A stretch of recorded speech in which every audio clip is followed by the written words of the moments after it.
puts and calls and whatnot. Correct. What about any kind of hedging at all? even a hedge to arrive? You can't. No, we can do. We did that. Yeah, you can do basis hedge to arrive, contracts and yeah. things like that. We can do through the call. Okay. Yeah. I didn't hear the whole thing. How short do you think we are? Everybody's saying we're short. I just didn't know if you guys had some sort of a number. 5,000 bushels. That's a more conservative guess. We estimate to have about 19,000 Yep. left, and we have contracts out for 24.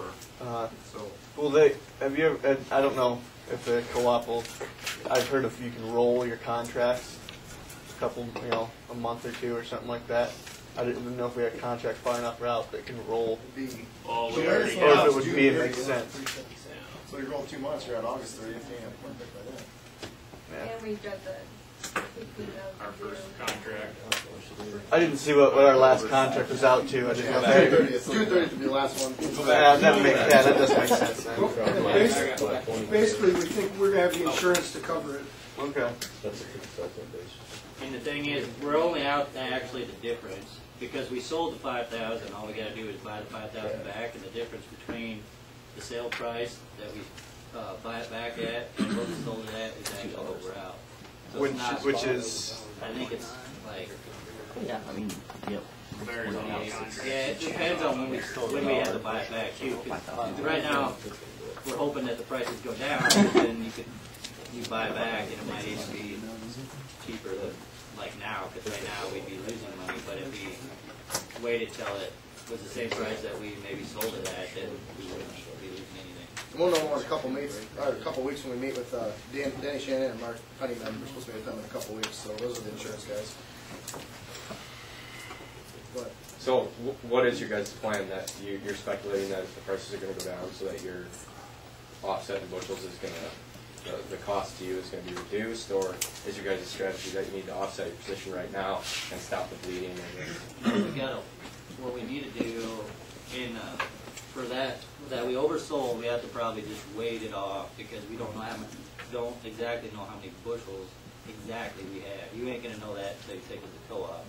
And so we might only have to buy back like 2,000 bushels if we get bushels back because of the test weight and our conservative estimates. So we might not have to buy the total 5,000 back. but The new crop corn you got sold, I think you said this, but I missed it.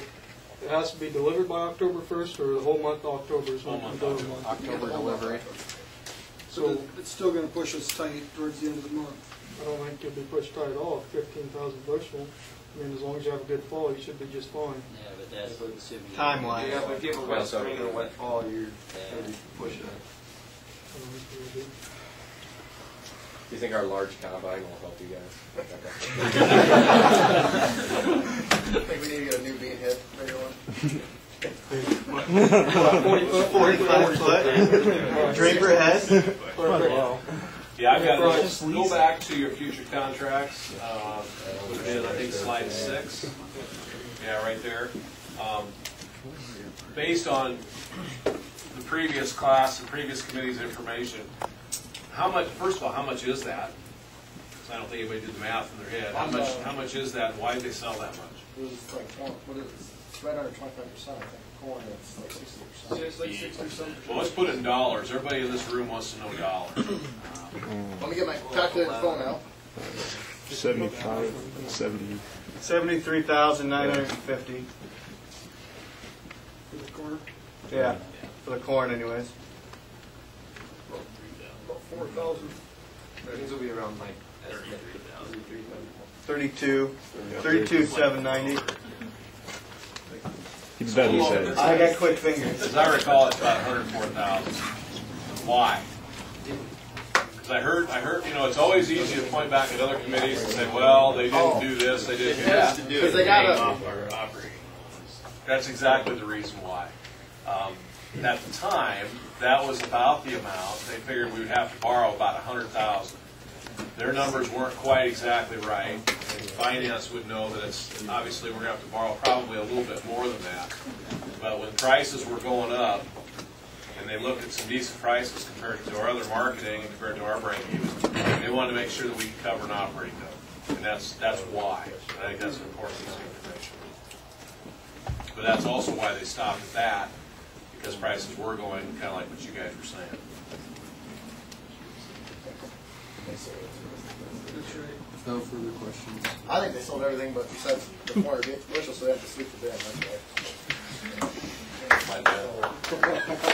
Hold on, there's been another question here. You're gonna So get what pushed kind back. of insurance do they have? Is it revenue protection or yield protection? We don't, he says it's like a bundle thing, and I have no idea. There's not really a record in our notebook of it, and that's why we need to go That's sit. gonna make a pretty big difference whether you guys actually have to.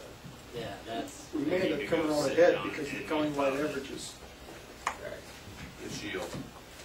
It's grip.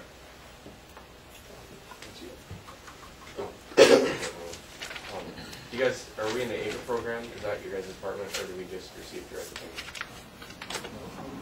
AGA program? I have no idea. No, we are not. No, okay. Why not? Class, William Edwards came out and took the class through that. You have Michael Fonson's coming out on hail insurance, and he touches on that too. But we're pretty much locked into what the university does unless we want to go totally out on our own. At that time, they weren't ready to do that.